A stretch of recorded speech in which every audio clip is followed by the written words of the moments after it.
Well, sisters and brothers in AFSCME, first and foremost, to each and every one of you, thank you for the privilege of being able to stand with you, because I know that AFSCME stands with the American workers. AFSCME stands for all that's right. Let me acknowledge a few friends and the fighters who are here today with us.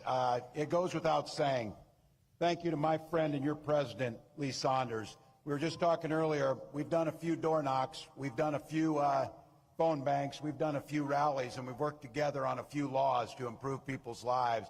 I said, my friend, the important thing about this guy is, this guy's the friend to every American worker. So thank you, Mr. President. Madam Secretary Treasurer, thank you. Thank you for your leadership. The leadership team of AFSCME is there when we need them, always when they need them, making sure we not just win elections, but we understand you don't just win elections to bank political capital to win another election. You take that political capital and you burn it as fast as you can to improve people's lives, and that's what the leadership here does. To every delegate in this room, representing 1.4 million AFSCME members, thank you. Thank you for what you do. And as a dues-paying member of my teachers union for years, let me just say thank you again for having a fellow union member here. Vice President and I are just so grateful for the support you've given us. I'm proud to be on this ticking, working with Vice President Harris, who we all know we want to call the next President of the United States. Here's a little fact that they just told me. By the way, my week has been very interesting since last Tuesday, as you might guess. But here's a fact they shared with me as I came here to make this opportunity to say thank you. I happen to be the first union member on a presidential ticket since Ronald Reagan.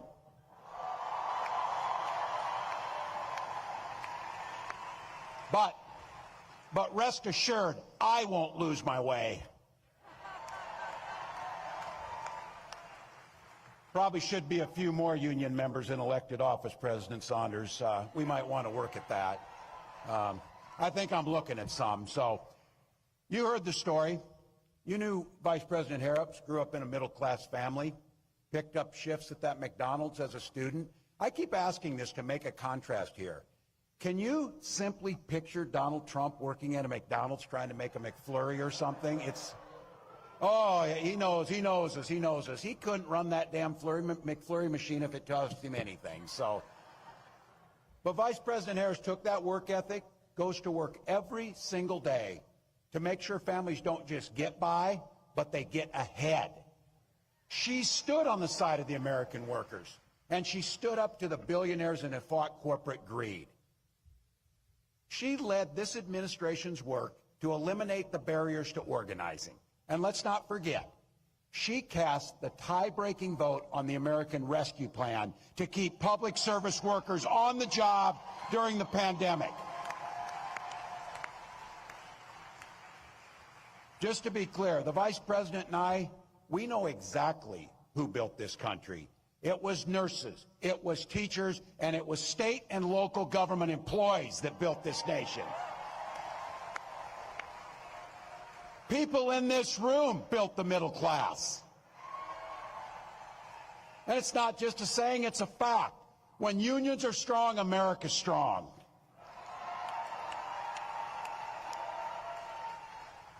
Vice President Harris and I have both had the privilege of joining workers on the picket line.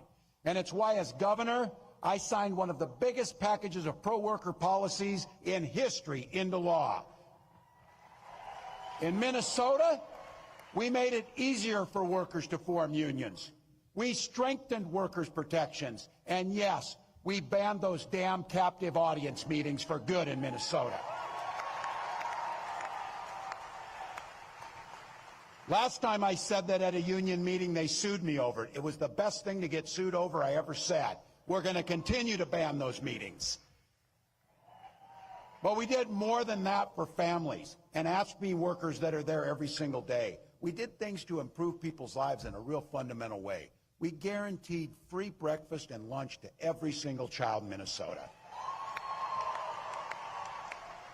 That helped a whole lot of school employees, AFSCME members, keep their students engaged, and keep them in the classroom learning. Today, Minnesota is one of the best states for workers in the country. I'm surrounded by some that aren't, so the Vice President's vision is to take those worker protections to every state in the Union. Every state in the Union. I keep saying this, I know you know it, but I think it keeps us focused. We all understand it in here. You've heard me say this. I know I'm preaching to the choir a little bit today, but the choir needs to sing. The choir needs to sing. And just so you know who's not in the choir, Donald Trump and J.D. Vance, they see the world very differently than we do.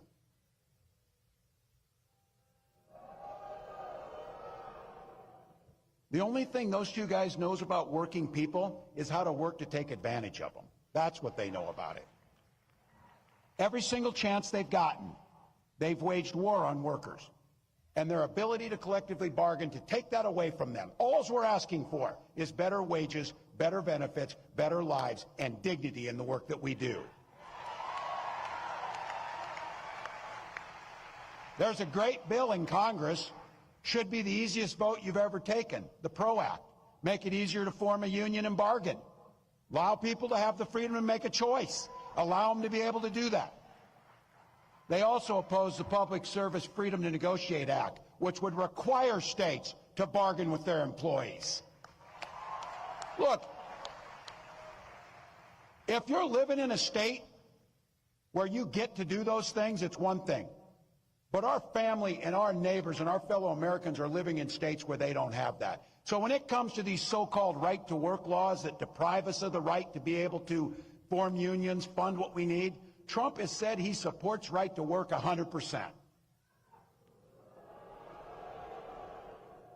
I saw our friend Sean Fain at the UAW had a name for that. He called him a scab, just to be clear. That's not name calling, it's an observation and fact, just to be clear. So,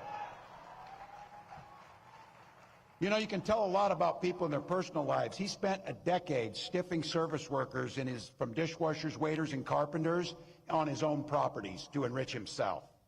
As president, he cut overtime benefits for millions of workers, and he opposed any effort to raise the minimum wage. That's all you need to know. You don't have to ask twice. We know who they are. A guy who goes to Mar-a-Lago, and this is a direct quote, he sits there and tells his friends, "You're rich as hell and we're going to cut your taxes." I believe him when he says that. But he also turns around and tells workers their wages are too high. I keep bringing this up. Who do you know who's asking to cut taxes on billionaires while stiffing working people? I don't know anybody. And I'll tell you what, I think there's a lot of people think that they're on his side or voting for him, that when you put it to them like that, they start thinking things differently. This is where we need to talk to our neighbors. We need to engage. And I'll tell you, his running mate, I don't know if that was a value add to this campaign or not, but he's one of 4 senators, 4, that has never cast a vote on a pro-worker bill in his life. Not once. A stop clock's right twice a day. This guy can't get it right once. Not once for workers. And by the way, these guys are even attacking me for my record of service. And I just want to say, I'm proud to serve my country, and I always will be.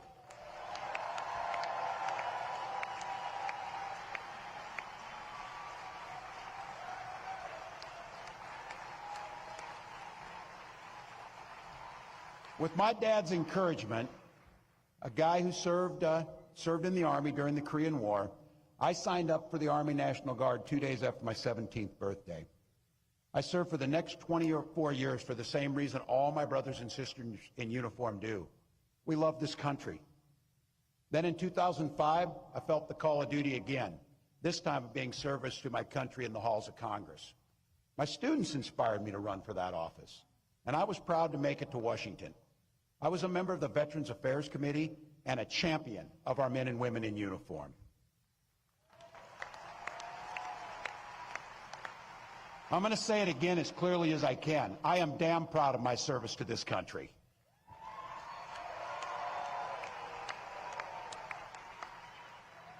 And I firmly believe you should never denigrate another person's service record.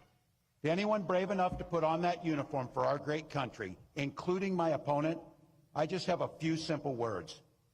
Thank you for your service and sacrifice.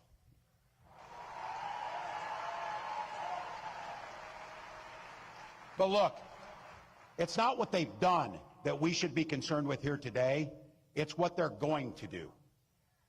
One of the clear goals of that Project 2025 to-do list is to put the screws to working people, making it harder for us to collectively bargain, allowing employers to drastically cut overtime or even eliminate it.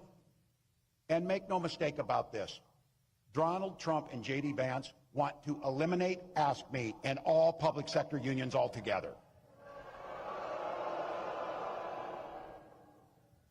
Hell, they're even going after the 40-hour work week. Someone was joking and said, what's next, child labor? Oh yeah, that's in there too, by the way. Reducing the rules around our children, putting them into dangerous jobs again. The folks who came before us spilt blood and treasure and spent their lives working to give us dignity and safety in our workplace so you can simply do a good day's work and go home to your family safely at night. Project 2025 will take all that away. It'll also repeal what you worked so hard for, the Affordable Care Act and its protections against pre-existing conditions, and they'll gut Social Security and Medicare. I said this too. Look, I guess you can't blame them if you're billionaires. I don't know, but I'm guessing billionaires aren't waiting for their Social Security check to come in to get by. But I know people who are, like my mom, who depends on her entire retirement on Social Security benefits, that she earned, by the way, and that we should have every expectation that we're not cutting taxes for the wealthiest while we hurt the most vulnerable amongst us. So be clear. Trump's playing dumb. Oh, I don't know about 2025. Some of you heard this say it, because I'm not ever closing the yearbook on this. I'm a football coach at heart. And I'll tell you one thing I know for sure is, if you're going to take the time to draw up a playbook, you're damn sure going to use it. So don't think that they're not going to use that playbook they drew up, because they're going to. But I want to be clear. It's your neighbors, it's our friends that have been in this. I'm not talking about them. I'm talking about Trump, Vance, and this group that's around them. Because some of you in here with no or gray hair like me can remember when Republicans actually stood for and talked about freedom. We know they're there. We know those are our relatives. But it turns out that this guy means that freedom should be for the freedom of government to go into your exam room and tell you about your choices. You've heard me say it. This is not hard. In Minnesota, we respect our neighbors and we respect their personal choices. Now look, it's not difficult. I might not agree with my neighbor's choices or make the same one. But this country's great because we have a golden rule that makes things work. We mind our own damn business on those things. We mind our own damn business. Why would you think I need your advice to tell me what books I can and cannot read, or when to have a family or how to have a family, or what religion to worship, or how to organize?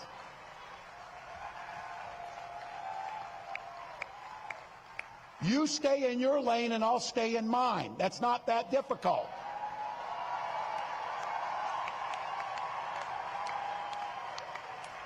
So be clear. You watch our next president as she comes out on stage and she comes out to a song about freedom. When she's talking about freedom, she means you're free to make your own health care decisions. You don't need us. You don't need us. And as a school teacher, I'll tell you what, children should be free to go to school without worrying about being shot dead in their classrooms.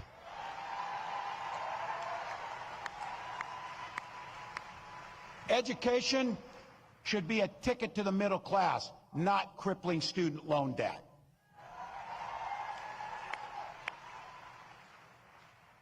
Here's the thing. We don't have that long to go here, but think about the future that we can create. We know what the past is. We know what these guys are going to do because they wrote it for us. Convenient to them to write it in Project 2025, so we know that. That's not the future we want. We want the future, and here's exactly what Vice President Harris will do when she gets to the White House. As president, Vice President Harris said she will sign the PRO Act and the Public Service Freedom Negotiation Act right into law. Done. We will stand together on the fundamental principle to collectively bargain for your own lives and your own jobs.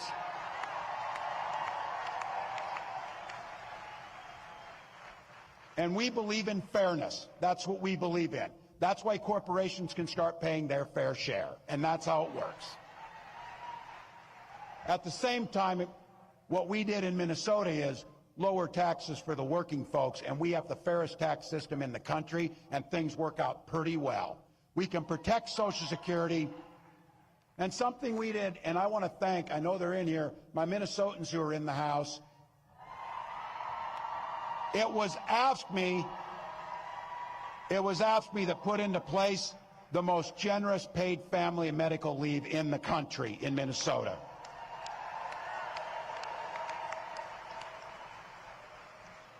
We're investing in our public schools, and it's, yeah, I'm a little biased on this one, but I think you're probably with me on this. How about we give our teachers a long overdue raise for the work that they do?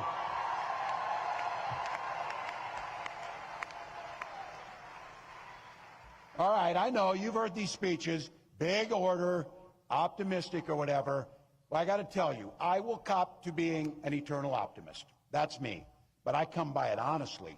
I supervised the damn high school lunchroom for 20 years. You do not survive that job without being an optimist, I will guarantee you. And I also think you've heard me say this, hope is the most powerful word in the English language. It was so powerful for when my wife and I first had our first child, we named our daughter Hope. But my wife often reminds me, hope is a great word and a beautiful name, but it's not a damn plan.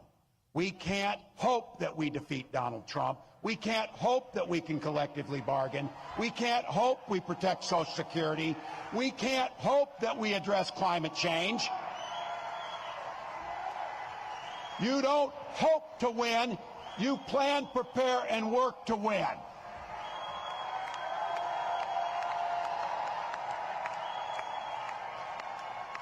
Look at this place.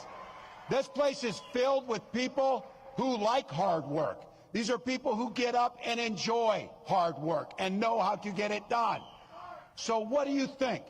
A room full of 1.4 million AFSCME members, and this room here, how many voters do you think we could turn out in an hour? How many friends can we bring to the polls? We got over 4,000 people in this room. We won states by less than 10,000 votes in some cases. And I don't know about you, and I know it. This is going to be a close, tough race. It is going to be a tough one. But if each of us does an extra shift, an extra hour, a little bit more, we get to wake up on that morning after the election and know that the work we did transformed the lives for millions, transformed generations, impacted the world. Ask me. That's how it happens. That's how it happens. That's a plan. That's how the hope turns into the reality, turns into improved lives. It's just like that. We organize, we donate, we volunteer. Look, I've been around you people. I know the jobs you do. I know what this president does, because I thought you had to register to vote in Minnesota. You were out there so much for me because you were living there. You turn elections. You turn lives. You negotiate contracts. You press legislatures to do the right thing. We know how to do this. We've got 84 days to take control of our own destiny. 84 damn days. And I've said this, you hear me say this. That's easy. We'll sleep when we're dead. We'll do the work now. We'll do the work now.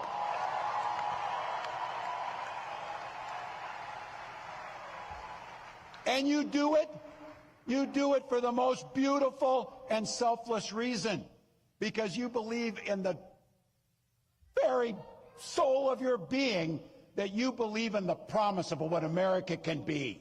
You believe we can all enter the middle class. You believe we can all have dignity. We believe we can all thrive. But you know what? We got to fight. Because as the next President of the United States says to me often, when we fight, we win. When we fight, we win. When we fight, thank you. Ask me.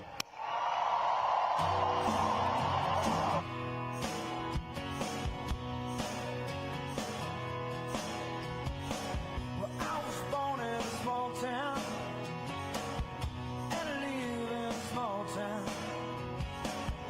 Probably died in a small town, oh, small communities. Let him hear you, Alfred! Let him hear you! All right.